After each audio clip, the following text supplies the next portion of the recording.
Iraq veteran Brian Kolfaji and his wife Ashley lived a flashy, high-flying lifestyle. They documented their very public, private lives through plenty of their social media posts. The couple spent money on things such as cars and boats, home remodeling, plastic surgery procedures, and jewelry. Money wasn't the only thing they had going for them. In addition to meeting with President Trump, his family, and his inner circle, Brian and Ashley also rubbed shoulders with celebrities. One social media photo showed him and his wife alongside actor Tony Sirico, best known for his work in the HBO series The Sopranos. Where did all this money and fame come from? Through Kolfaji starting the organization We Build the Wall. In the aftermath of the attacks in 2001, Brian Kolfaji was one of the countless Americans who felt the need to fight for his country. He enlisted in the Air Force and was deployed to Kuwait in 2003. The following year, he expressed interest in Iraq but was initially turned down.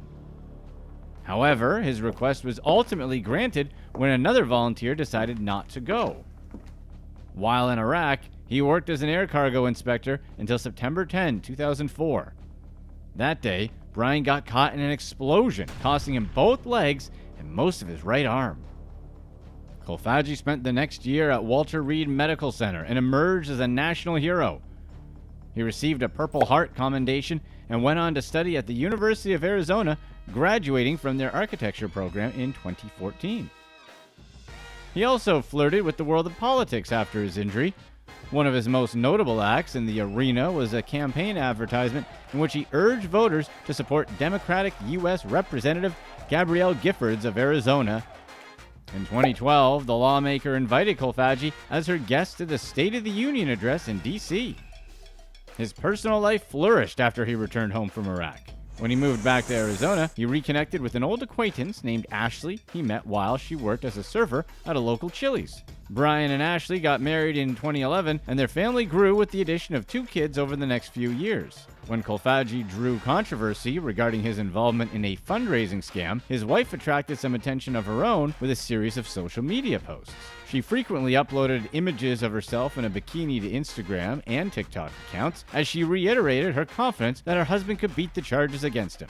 Aside from a few high-profile appearances related to his heroic military service, Kolfaji led a relatively quiet life with his family in Florida until the election of Donald Trump in 2016. During the Trump years, Kolfaji made a name for himself as an anti-immigration activist. Part of his public campaign to fund a border wall between America and Mexico came in the form of a fundraising effort launched on the GoFundMe platform. The resulting organization was called We Build the Wall and was touted as a way for private individuals to provide the money necessary for such a lofty construction job. The fundraiser collected more than $25 million through mostly small donations. Kolfaji solicited donations on GoFundMe in late 2018, but soon announced his intention to form a non-profit organization to handle the influx of contributions. About midway through 2019, construction was completed on a section of wall spanning less than 1 mile near El Paso, Texas. The portion of the wall cost between $6 million and $8 million, though Kolfaji and others connected to the organization promised supporters much more progress on the barrier. His efforts attracted support from some notable Republicans, including former Kansas Secretary of State Chris Kobach.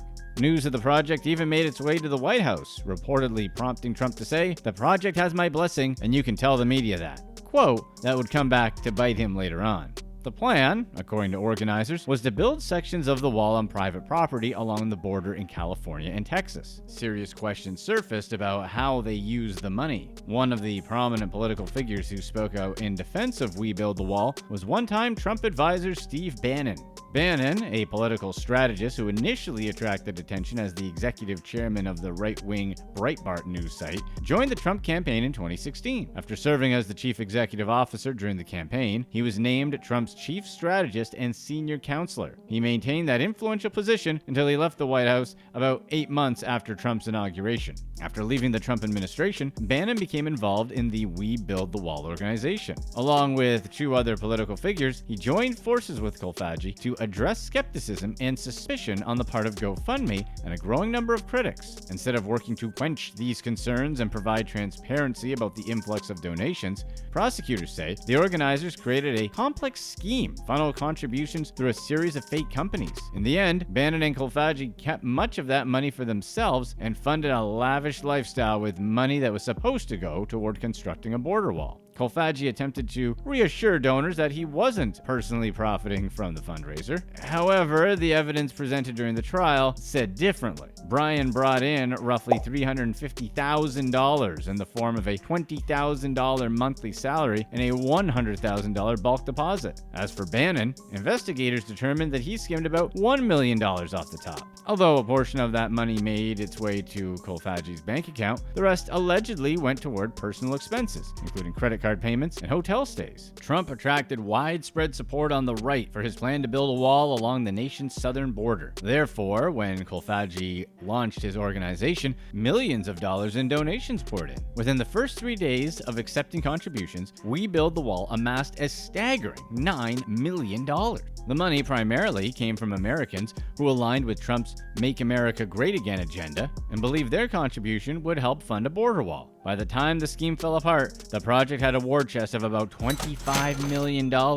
Meanwhile, donors wondered where all of this money was actually going. In reality, a federal indictment asserted that the organizers siphoned a significant amount of money from the fund, which they spent on their own expenses. Kolfage bought a boat, a high-end vehicle, and a golf cart. He also paid off his taxes and credit card bills. Meanwhile, his wife wasn't shy about posting images of their possessions on her social media pages. In one update, she told her followers they could find us on the boat. For his part, Kolfage regularly updated his feed with pro-Trump posts, including one image of a boat adorned with a Trump 2020 flag. He also bragged about scoring a one-on-one meeting with the former president's son, Eric Trump.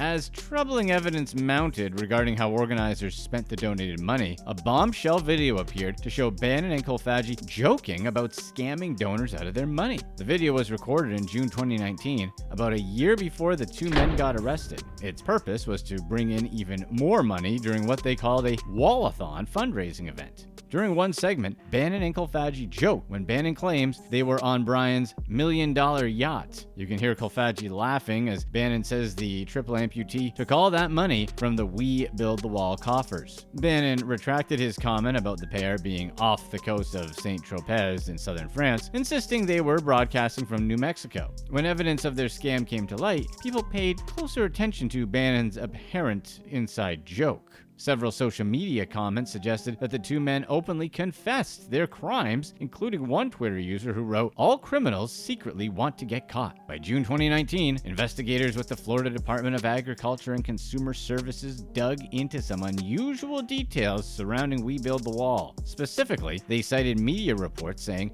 the organizers misused about $1.7 million in donations, but the probe soon uncovered other troubling issues. For starters, authorities say the nonprofit organization falsified information in its initial application with the agency. Additionally, Kolfage was the only director listed on the organization, even though state law dictated that all nonprofits must have at least 3 individuals in such a position. The other information compiled by the department was evidence that We Build the Wall operated a fundraising raffle in violation of state laws and regulations. The organization's budget also raised red flags, particularly the nearly $80,000 set aside for unspecified fringe benefits and $700,000 salaries. The investigation that ultimately resulted in federal charges can trace its roots back to a Snopes article highlighting claims about a yacht that Kolfage allegedly bought with his ill-gotten cash. Those accusations stemmed from an anonymous blog post that clearly sought to cast him in a negative light, but evidence continued to pile up that all pointed to the likelihood that Kolfage was running a scam. He defended himself by claiming the boat he purchased was funded by the sale of another boat, but by that time he was already facing some serious criminal consequences. consequences. Although much of the stolen money from We Build the Wall went directly to Kolfage, the indictment asserted that his wife also received fraudulent payments from the fund, which were labeled as media expenses in an apparent effort to cover their tracks. Shortly after Kolfage was arrested, his wife addressed the claims that she personally benefited from the scheme. After asserting that she believed her husband was innocent, she added, "I make my own money with all the stuff that I do. I haven't spent a penny of his money on all of that." As for what she claimed as her source of income, Ashley described herself as a brand influencer and a model for an energy drink company. She included photos and videos depicting the couple's luxurious lifestyle and plenty of racy photos of herself in skimpy bathing suits. In August 2020, authorities took Kolfage, Bannon, and 2 other individuals into custody on charges related to the scheme. Bannon continued benefiting from his connection to Trump, who issued a pardon before leaving office to guarantee that his former advisor could not be convicted. Kolfage, on the other hand, wasn't as fortunate. Along with Timothy Shea and Andrew Badalato, he was on his way to a federal trial to face charges related to hundreds of thousands of dollars worth of fraud. Shea was accused of operating a shell company that helped launder the money. At the same time, Badalato, a conservative political writer, was married to the organization's treasurer and allegedly received donations via a post office box set up for such deliveries. Kolfage and Badalato appeared in federal court in April 2022 to plead guilty to conspiracy charges related to wire fraud. They face up to 20 years behind bars upon sentencing, which is scheduled for September of 2022. Shea pleaded not guilty. Despite pardoning Bannon and reportedly approving the fundraiser earlier, Donald Trump went on the record to insist that he was not a supporter of We Build the Wall. He said, "I don't like that project. I thought it was being done for showboating reasons. It was something I very much thought was inappropriate to be doing." As Kolfage prepares for the possibility of spending years in prison, this case serves as a reminder to anyone who might consider donating to an online fundraiser. It doesn't matter who's putting it on or how much you agree with the cause. There could still be a professional scammer behind the curtain. Click to watch one of these next videos. Let us know in the comments section what you'd rather have an election based on: popular vote or electoral vote.